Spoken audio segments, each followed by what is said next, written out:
ان دعاؤں کی قبولیت اور مجلس اعزا کی مقبولیت کے لیے مل کر صلوات صلی علی محمد و آل محمد۔ سردی کو دور کرتے ہوئے اس سے بہتر اگر آپ لوگ صلوات کی تلاوت فرما سکتے ہیں تو ایک دفعہ پھر بھی صلوات کی تلاوت فرمائیں۔ صلی علی محمد و آل محمد وعجل فرجہم۔ جناب کے سامنے اللہ کے لا ریب اور بے عیب کلام سے بڑی مشہور و معروف جو ہمارے شیعہ کے ہر فرد کو یہ آیت یاد ہوتی ہے، جسے آیت تطہیر کہا جاتا ہے، اس کی تلاوت کا شرف حاصل ہوا۔ اور یہ وہ آیت ہے جب بھی یہ آیت پڑھی جائے تو مجمع کو، سامعین کو پتہ چل جاتا ہے کہ پڑھنے والا کیا پڑھنا چاہ رہا ہے۔ میں نے اس کے ساتھ رحمت للعالمین کا ایک فرمان ذی شان بھی تلاوت کیا، جس کا ترجمہ کچھ یوں بنتا ہے کہ رحمت للعالمین فرما رہے ہیں کہ لولا علی لم یکن لفاطمۃ کفوا وما آدم وما دون۔ غور سے سننا، لفظوں پہ توجہ کرنا کہ رحمت للعالمین دیکھیں کیا بلند بات کر گئے اپنی بیٹی کے بارے میں۔ فرماتے ہیں کہ لولا علی لم یکن لفاطمۃ کفوا ما آدم وما دون۔ اگر اس کائنات میں علی نہ ہوتے تو فاطمہ کا کوئی ہمسر ہی نہ تھا، نہ آدم نہ کوئی اور نبی۔ نبیوں کی صف میں بھی جناب زہرا کی ہمسری کرنے والا کوئی نہیں۔ اگر اللہ نے اس عرض پر اگر کسی کو بنایا ہے جو فاطمہ کی ہمسری، فاطمہ کی برابری کر سکتا ہے تو وہ فقط علی ہے۔ اب بی بی کی عظمت کو سمجھنا ہو، بی بی رہی پردے میں، بی بی رہی گھر میں، بی بی باہر نہیں آئی، بی بی میدانوں میں نہیں آئی، بی بی لوگوں کے سامنے نہیں آئی، بی بی کی نہ عبادت کا لوگوں کو پتہ، نہ بی بی کی شجاعت کا پتہ، نہ بی بی کی سخاوت کا پتہ، نہ بی بی کے زہد کا پتہ، نہ بی بی کے حیا کا پتہ۔ تو اب رحمت للعالمین نے یہ بتا دیا کہ اگر تم فاطمہ کی شجاعت دیکھنا چاہتے ہو تو علی کی شجاعت کو دیکھو، اگر زہرا میری بیٹی کی عبادت کو دیکھنا چاہتے ہو تو علی کی عبادت کو دیکھو، اگر میری بیٹی کا صبر دیکھنا چاہتے ہو تو علی کا صبر دیکھو۔ اب دو چیزیں، ایک چھپی ہوئی، ایک ہمارے سامنے۔ آئیں علی مولا کیا ہے۔ میں بالکل 2 منٹوں کے اندر جناب امیر کا اول سے لے کر آخر تک تاریخ کو 2 لفظوں میں، 2 جملوں میں بند کرنا چاہتا ہوں کہ کعبہ میں آئے تو علی کون ہے؟ سمجھنا ہے نا پھر فاطمہ تو زہرا کیا ہیں۔ ہمارے ایک عالم دین کا جملہ، انہوں نے کہا تھا کہ جناب امیر کے خانہ کعبہ میں پیدا ہونے کی ایک وجہ یہ بھی تھی کہ اللہ نے چونکہ جناب علی اور جناب زہرا کا عقد کروانا تھا، ان کی شادی کروانی تھی، تو بی بی آئی تھی رحمت للعالمین کے گھر میں، تو ہو سکتا تھا کسی دن دلہن کہہ دے کہ میں تو وہ ہوں جو رحمت للعالمین کے گھر میں آئی ہوں، تو پھر دلہا علی کو بھی سر نیچے نہ کرنا پڑے بلکہ سر اٹھا کر کہے تم رحمت للعالمین کے گھر آئی ہو تو میں رب العالمین کے گھر میں آیا ہوں۔ اس وجہ سے میں اسی وجہ سے کہہ رہا ہوں کہ کعبہ میں، اس کعبہ علی مولا سے پہلے نہ کوئی کعبہ میں آیا نہ کوئی کعبہ میں آئے گا۔ یہ سعادت ہے جناب امیر کی، خصوصیت ہے جناب امیر کی، جس پہ دنیا رشک بھی کرتی رہی اور حسد بھی کرتی رہی۔ کعبہ میں آئے تو علی، جس کی ماں کو 3 دن تک جنت کا کھانا ملتا رہا، اس کا فرزند علی،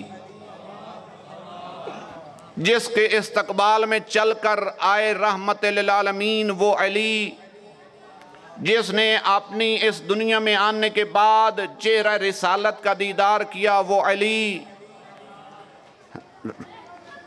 دستہائے مبارک رسول پہ آئے تو علی، زبان رسالت کو چوسنے والا علی، زبان رسالت چوسنے کے بعد سب سے جو پہلی کلام کی کہا کہ اے اللہ کے رسول کہو تو تورات سناؤں، زبور سناؤں، انجیل سناؤں، قرآن سناؤں، علی۔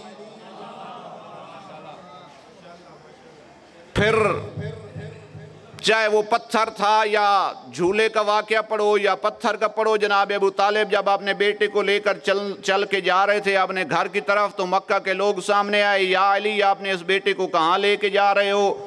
ابو طالب اپنے بیٹے کو کہاں لے کے جا رہے ہو؟ فرمایا میرا بیٹا ہے، اپنے گھر لے کے جا رہا ہوں۔ تو انہوں نے کہا مکہ کے لوگوں نے ایسے تو ابو طالب آپ اپنے بیٹے کو گھر نہیں لے کے جا سکتے، پہلے اس پتھر پہ سلاؤ جہاں ہم سلاتے ہیں۔ جناب خرامہ چلتے ہوئے اس پتھر کے پاس پہنچے، آپ نے پاک بیٹے کو اس پتھر پہ لٹایا۔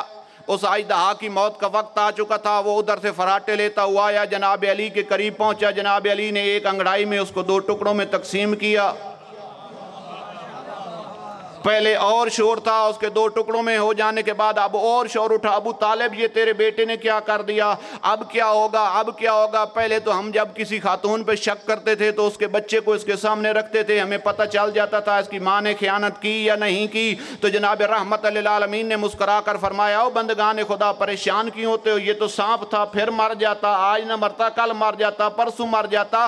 میرے بھائی نے اس کو 2 ٹکڑوں میں تقسیم کرنے کے بعد قیامت تک کے لیے میں یار یہ چھوڑا، میرا بھائی علی میں یار ہے، دیکھنا اگر تمہیں شک پڑ جائے اس کے سامنے میرے بھائی علی کا نام اٹھانا، اگر اس کے چہرے پر خوشی آئے تو یہ سمجھنا یہ حلالی ہے، اگر اس کے چہرے پہ وڈ پڑ جائیں تو اسے دیواروں پہ دے مارنا۔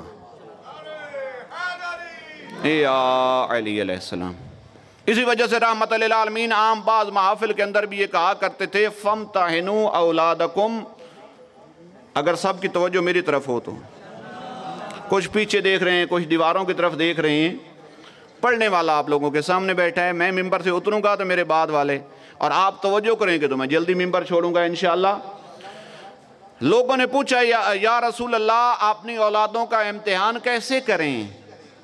تو جناب نے فرمایا اپنے بچوں کو اپنے کندھوں پہ بٹھا لیا کرو، گلی میں کھڑے ہو جایا کرو، جب میرے بھائی علی آ رہے ہوں تو اپنے بیٹوں کو میرے بھائی علی کی طرف متوجہ کر کے پوچھا کرو اس کے بارے میں آپ کا کیا خیال ہے، اگر اس کی پیشانی پہ چہرے پہ مسکراہٹ آئے تو حلالی ہے، گھر لے جانا، اگر اس کے چہرے پہ پریشانی آئے تو فَاضْرِبُوهُ عَلَى الْجِدَارِ، اس کو دیوار پہ مارو، حرامی پالنے کی ضرورت ہی نہیں ہے۔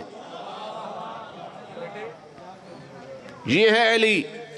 تربیت رسول میں آئے تو علی، دعوت ذل عشیرہ کے اندر آنا ناصروں کا یا رسول اللہ کے نعرے لگائے تو علی، شب ہجرت بستر پہ سو جائے تو علی، اگلے دن رسول کی امانتیں لوگوں کو ادا کر کے فواتم کو لے کر مدینہ کی طرف چلے تو علی، مدینہ کے اندر رحمت للعالمین داخل نہ ہو، ہجرت کے بعد جس کا انتظار کریں وہ علی، مدینہ میں داخل ہونے کے بعد مواخات مدینہ کا وقت آئے، جیسا کوئی تھا ویسے کو ویسے کا بھائی بنانے کے بعد علی سے کہیں یا علی تو میرا بھائی میں تیرا بھائی۔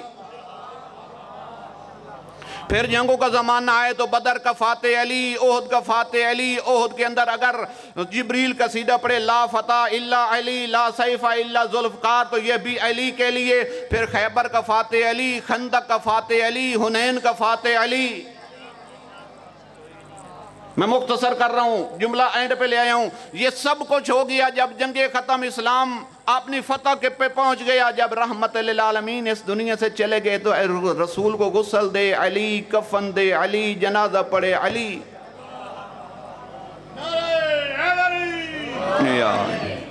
یہ اتنے فضائل کا مالک، عبادت کے شعبے میں چلے جاؤ، شجاعت کے شعبے میں چلے جاؤ، زہد کے شعبے میں چلے جاؤ، سخاوت کے شعبے میں چلے جاؤ، تمہیں علی سخی نظر آئیں گے۔ ایک جنگ سے بہت مال غنیمت ملا، جناب امیر کا اس کے اندر سب سے زیادہ حصہ تھا۔ جب مدینہ کے قریب پہنچے تو جتنے مدینہ کے یتیم بچے تھے سب میں تقسیم کر دیا۔ اب بی بی کی عظمت کا جملہ سننا، اب جب گھر آئے بی بی نے پوچھا یا علی سنا ہے اس دفعہ مال غنیمت بہت بڑا ملا تھا؟ جی زہرا مجھے سب سے زیادہ ملا تھا۔ کدھر؟ تو جناب امیر نے مسکرا کر فرمایا زہرا اس جنگ میں مسلمان بھی کافی سارے شہید ہو گئے تھے، تو جو ہمارے ساتھی شہید ہو گئے تھے نا، جب ان کے بچوں کو میں نے دیکھا نا قبل اس کی کہ وہ مانگتے، میں نے سارا مال ان میں تقسیم کر دیا۔ یہاں تک تو جناب امیر کا جملہ نا، اگلا جملہ سننا جو بی بی کا ہے، یہاں سے پتہ چلے کتنی سخی ہیں بی بی۔ بی بی نے کیا کہا؟ کریم خالق تیرا شکر ہے ہمارے گھر سے تیری راہ میں خرچ ہوا۔ جی بیویوں کو اپنے شوہر کے فیصلے پہ راضی رہنا چاہیے، اور شوہروں نے انہیں خواہ مخواہ پیسہ نہیں اڑاونا چاہیے، گھر تے بھی لاونا چاہیے۔ جی بندہ بہر سخافتاں دے دریا بھائی رکھے تے گھر والے دے کول سر دی سویٹر ہی کا ہی نہ ہوئے. اس سخاوت سے بھی اسلام نے منع کیا ہے کہ آپ بہر تو 100 سویٹر تقسیم کریں، بے سردیاں ہیں. جو بہر 100 سویٹر تقسیم کر سکتا ہے وہ گھر بھی 2 لے کے دے سکتا ہے. آپ کی اپنی ذمہ داریاں ہیں، ان کی اپنی ذمہ داریاں ہیں. بات یہ کر رہا ہوں سنیں. ایک فرمان اور بھی آپ لوگوں کے سامنے تلاوت کیا، رسول خدا کا فرمان، اس کے بعد میں نے فدق کے 2 جملے آپ لوگوں کے سامنے پیش کرنے ہیں. فدق کا مقدمہ. آج میری محنت بھی سنیں فدق کے بارے میں. آپ لوگوں نے بہت سارے علماء سن رکھے ہوں گے، میری طالب علم انداز میں جو میری تحقیق ہے وہ بھی آج سننا. بتا رہا ہوں کہ رحمت للعالمین فرماتے ہیں الفاطمۃ بضعۃ منی، کہ فاطمہ میرا ٹکڑا ہے. فقط ٹکڑا ہے نہیں، رحمت للعالمین بیان یہ کرنا چاہ رہے ہیں میں رسول ہوں، یہ رسالت کا ٹکڑا، میں صادق ہوں، یہ صداقت کا حصہ، میں امام ہوں، یہ امامت کا حصہ، میں طاہر ہوں، یہ طہارت کا حصہ. ملک صاحب کی آمد پر ایک دفعہ صلوات کی تلاوت فرمائیں. محمد و آل محمد. جناب علی محترم، میں ساری گفتگو روک کے فقط اپنے جوانوں کو یہ بتاؤں فدق ہے کیا. مسائب نہیں پڑھوں گا، چھوڑ دوں گا، میرے بعد بہترین پڑھنے والے ہیں، لیکن فدق کے بارے میں 2 قضیے جو ہیں وہ میں ضرور جناب کے سامنے پیش کروں گا. فدق ہے کیا؟ فدق فقط ایک باغ کا نام نہیں ہے، فدق ایک پورے علاقے کا نام ہے. کب ملا؟ جنگ خیبر کے بعد، جب خیبر کے یہودی خیبر چھوڑ کر فدق کے علاقے میں ہجرت کر گئے. وہاں جا کر انہوں نے اسلام کے خلاف پھر سازشیں شروع کیں. جب ان کی سازشوں کی خبر رحمت للعالمین تک پہنچی تو جناب نے جناب امیر کو ان کے پاس بھیجا، جا کے ان کو سمجھاؤ کہ اس طرح کی چلاکیاں سازشیں نہ کرو، ہم نے خیبر بھی فتح کر لیا تو فدق بھی فتح کر لیں گے. اب جب جناب امیر ان کے پاس پہنچے تو انہیں بھی روز روشن کی طرح ہر چیز عیاں ہو گئی کہ فاتح خیبر ہمارے سامنے ہمیں سمجھانے کی کوشش کر رہا ہے. تو انہیں سمجھ آ گئی. انہوں نے کہا کہ ہم اپنا سب کو یہ فدق کا علاقہ آپ کے حوالے کرتے ہیں آپ کی مرضی کے مطابق. وہ جو معاہدہ ہوا نا جناب امیر لے کر آئے، رحمت للعالمین کے پاس پیش کیا. اب یہاں پر ایک جملہ البتہ روک کے سن لیں، مزید وضاحت ہو جائے گی. اگر مسلمان کوئی جنگ لڑنے کے بدلے میں جو ملے اسے غنیمت کہتے ہیں. لڑائی کے بدلے میں جو علاقہ فتح اس کو غنیمت، جو چیز ملے وہ غنیمت. جہاں پر لڑائی نہ ہو، مسلمانوں کے سپاہی کا خون پسینہ نہ بہے، بلکہ رعب اسلام سے اگلے تسلیم کر لیں، اس کو فے بولتے ہیں. فدق غنیمت نہیں تھا، فے تھا. جنگ نہیں ہوئی، سمجھانے سے وہ سمجھ گئے. اب وہ سارا معاہدہ جو ہوا رحمت للعالمین کی خدمت میں پیش ہوا، رحمت للعالمین نے اس کی تصدیق کر دی.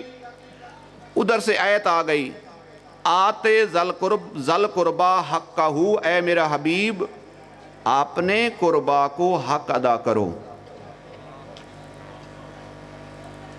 مقدمہ ہے ذرا مشکل ہے، آپ کی توجہ ضروری ہے. جناب نے پھر پوچھا کریم خالق اس قسم کے احکام تو آ چکے ہیں، جب یہ خصوصی آیت ہے تو خود اس کی وضاحت کر، کس کو کیا حق دینا ہے. تو پھر ادھر سے پیغام آیا، یہ جو فے میں تجھے فدق کا علاقہ ملا یہ اپنی بیٹی زہرا کو ہبہ کر دے. یہ فے کا علاقہ کس کو ہبہ کرو؟ جناب زہرا سلام اللہ علیہا کو. جناب نے وہ فدق والا علاقہ جو فے کی شکل میں ملا تھا بی بی زہرا کو ہبہ کر دیا. اور یہ واقعہ ہے 8 ہجری کے شروع کا. 8 ہجری 9 ہجری 10 11 3 سال تک یہ علاقہ بی بی کے پاس رہا اور بی بی نے آپ نے عامل رکھے ہوئے تھے. اور وہاں کی آمدن کتنی تھی؟ کم از کم 20,000 دینار، زیادہ سے زیادہ 70,000، کم سے کم جو 20,000 دینار ہے اسے اگر آج کے روپے میں تبدیل کریں تو 90 کروڑ بنتا ہے۔ کتنا؟ 90 کروڑ کم سے کم جو آمدنی ہے 20,000 کے ساتھ۔ لیکن 3 سال بی بی کے ساتھ رہا ہے، یہ آپ کے میرے لیے سننے کا جملہ ہے۔ 3 سال جس بی بی کے پاس 90 کروڑ آتا تھا نا، نہ اس کے رہن میں فرق آیا، نہ اس کے لباس میں فرق آیا، نہ اس کے کھانے میں فرق آیا، جتنا بھی ملتا تھا سب غربا میں تقسیم ہو جاتا تھا۔ جب بابا کا وصال ہوا تو حکومت نے بی بی کے عامل کو ہٹا دیا۔ حکومت نے کیا کیا؟ بی بی کے عامل کو ہٹا دیا۔ جب عامل واپس آیا، بی بی کو بیان کیا کہ حکومت نے مجھے ہٹا دیا ہے، اپنا انہوں نے عامل مقرر کر دیا۔ بی بی نے کہا میں خود حکومت کے پاس جا کر ان سے پوچھوں گی کہ تم لوگوں نے میرا عامل کیوں ہٹایا۔ 2 دروازے سے مسجد کے اندر آنے کے، دربار کے اندر آنے کے، ایک گھر سے، ایک باہر گلی سے۔ بی بی نے مین گیٹ سے آنا مناسب سمجھا۔ آیت تطہیر آپ لوگوں کے سامنے جس کے اندر بی بی کی عصمت کو ثابت کیا گیا ہے، بی بی کی عصمت کو، طہارت بھی اپنی جگہ ہے، بی بی کا معصومہ ہونا ثابت کیا ہے۔ اب جب بی بی دربار میں گئی، کنہیں ساتھ لے کے گئی؟ جناب علی، جناب حسنین اور ام ایمن۔ حالانکہ بی بی اگر سلمان ابو ذر قمبر سے کہہ دیتی آپ گواہی دو، وہ بھی دیتے۔ فضہ سے کہتی، فضہ بھی گواہی دیتی۔ کسی ہاشمی خاتون سے کہتی بی بی، وہ بھی گواہی دیتی۔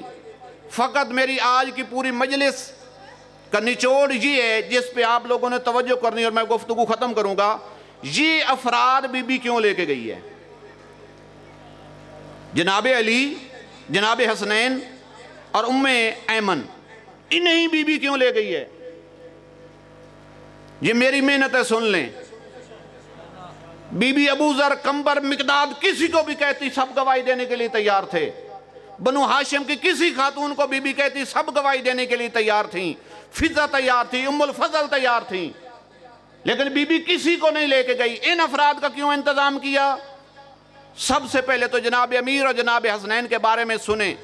یہ وہ لوگ ہیں جو خدا کی وحدانیت کے بھی گواہ ہیں، رسول کی رسالت کے بھی گواہ ہیں۔ مباہلہ کے اندر حسنین شریفین اور جناب امیر اللہ کی وحدانیت کے گواہ بن کر گئے ہیں۔ سورہ رعد آپ کو کہہ رہی ہے جہاں پر وہ لوگ کہتے ہیں کہ آپ تو رسول نہیں ہو، اللہ کہتا ہے میرا حبیب پریشان ہونے کی ضرورت کیا ہے؟ آپ کی رسالت کے لیے ایک میں کافی ہوں، دوسرا وہ جو من عندہ علم الکتاب علی ہے۔ اچھا اب یہاں پر دیکھیں، حسنین شریفین قرآن ہیں، آیت تطہیر کہہ رہے وہ معصوم ہیں، قرآن ہے، مبالغہ کہہ رہا ہے وہ قرآن ہے، یہ سب قرآن کے برابری کا مقام رکھتے ہیں۔ جلدی سے مختصر کر کے میں گفتگو کرنے لگا ہوں۔ یہ قرآن کا درجہ رکھتے ہیں، آپ کی توجہ کا طالب ہوں، یہ قرآن ہے، اپنے ذہنوں میں پہلے یہ چیز بٹھا لیں۔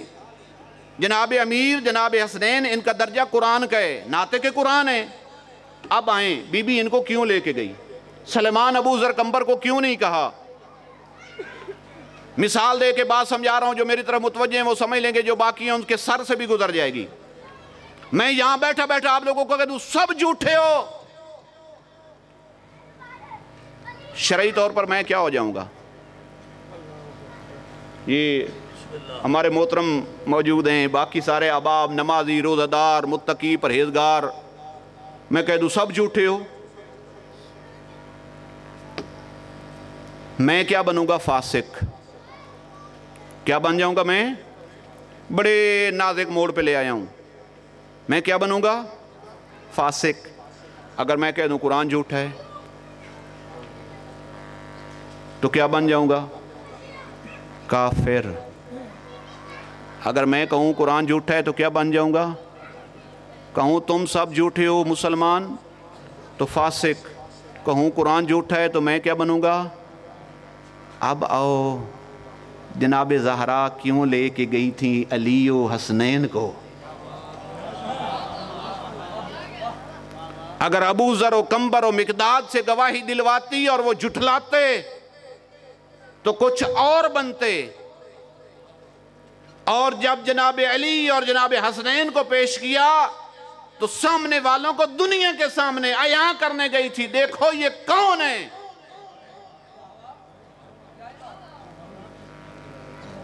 اور اپنی عصمت آیت تطہیر کے ساتھ بی بی کھڑی تھی، آیت تطہیر کا مصداق. بی بی کہہ رہی تھی مجھے تسلیم کرو، میرے دعوے کو تسلیم کرو تو حکومت چھوڑو، مجھے تسلیم کرو تو حکومت چھوڑو. اگلی بات کا لطف لینا، اگر مجھے جھٹلاؤ تو جنت چھوڑو. بی بی نے یوں جکڑا ہے ان کو. آخری بات پہ آخری بات کر رہا ہوں. ام ایمن کو کیوں لے آئیں؟ 3 افراد کو میں نے بول دیا. ام ایمن کو بی بی کیوں لے کے آئی؟ انہوں نے سامنے والوں نے کہا نہیں آپ کا کوئی حق نہیں ہے، کوئی یہ چیز نہیں ہے، آپ کے گواہ قابل قبول نہیں ہیں. کیوں کہا وہ بعد کی تفصیلات ہیں کبھی پھر صحیح. بی بی نے اپنا دعویٰ بدلا. 2 منٹ میں گفتگو ختم کرنے لگا ہوں. بی بی نے دعویٰ بدلا، اچھا ہبہ نہیں مانتے تو میں اپنے باپ کی وارث ہوں،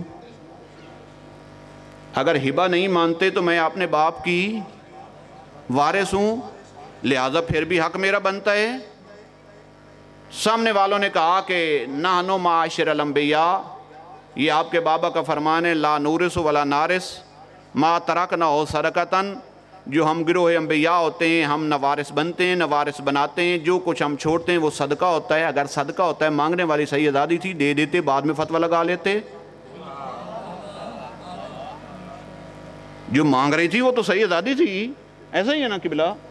جو مانگ رہی تھی وہ صحیح آزادی تھی. تم کہہ رہے ہو کہ جو چھوڑتے ہیں نبی وہ صدقہ ہوتا ہے، وہ مانگ رہی تھی، دے دیتے، بعد میں فتویٰ لگا لیتے. نہیں. اچھا بی بی نے کہا اچھا یہ حدیث آپ لوگوں کو سنائیے، وارث میں نے بننا تھا، سنائی آپ لوگوں کو ہے. پھر بی بی نے کہا اچھا آپ لوگوں کو قرآن، میرے بابا کو قرآن آپ کیا کہہ رہے ہو؟ وارث سلیمان و داؤد، قرآن تو کہہ رہا ہے سلیمان داؤد کا وارث بنا. حضرت زکریا دعا مانگ رہے ہیں کہ میرے اللہ مجھے اپنے دربار سے ایک ایسا بیٹا دے، یارثنی و یارث آل یعقوب، جو میرا بھی وارث ہو اور پوری آل یعقوب کا بھی وارث ہو. قرآن کہہ رہا ہے کہ نبی وارث بنتے ہیں، نبی ورثہ پاتے ہیں. اچھا نہیں مانتے، یہ ام ایمن کیوں لائی ہوں؟ جانتے ہوئے کون ہے؟ ام ایمن کو لے جانے کا فقط ایک مقصد تھا، پریکٹیکلی ثبوت تھا. ام ایمن آپ لوگوں کے بھی معلومات میں، اکثر کی معلومات میں نہیں ہوگا جو نوجوان بیٹھے ہیں، ام ایمن جناب عبداللہ کی کنیز تھی جو رحمت للعالمین کے بابا ہیں. جناب عبداللہ کی کنیز تھی. جب رحمت للعالمین کے بابا اس دنیا سے چلے گئے تو وہ ملکیت اور وراثت میں جناب رحمت للعالمین کو ملی. بی بی نے ام ایمن کو سامنے کھڑا کر کہا، اس سے گواہی دلوا کر کہا نہیں مانتے نبیوں کو وارث نہیں ہوتے تو میرے بابا نے اس کو کیسے ملکیت میں لیا تھا؟ تیسری اور آخری بات، انہوں نے کہا کہ بابا کو کوئی لکھا ہوا ہے تو دے.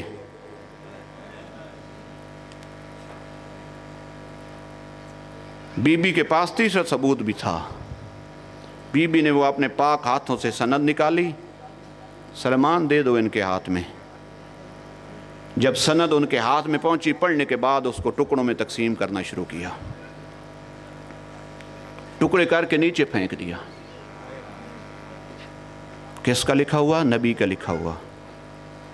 جب نیچے پھینک دیا نا، اب یہاں پر فقط ایک عالم کا جملہ نقل کر کے ممبر میں اپنے بھائیوں کے حوالے کر رہا ہوں.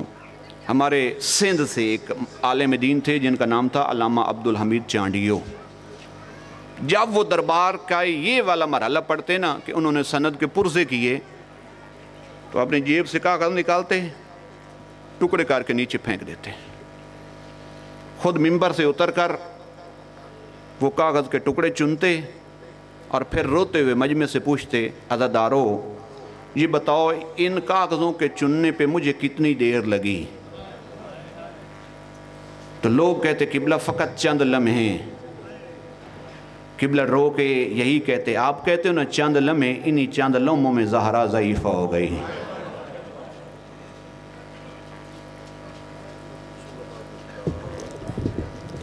جناب علی ملک صاحب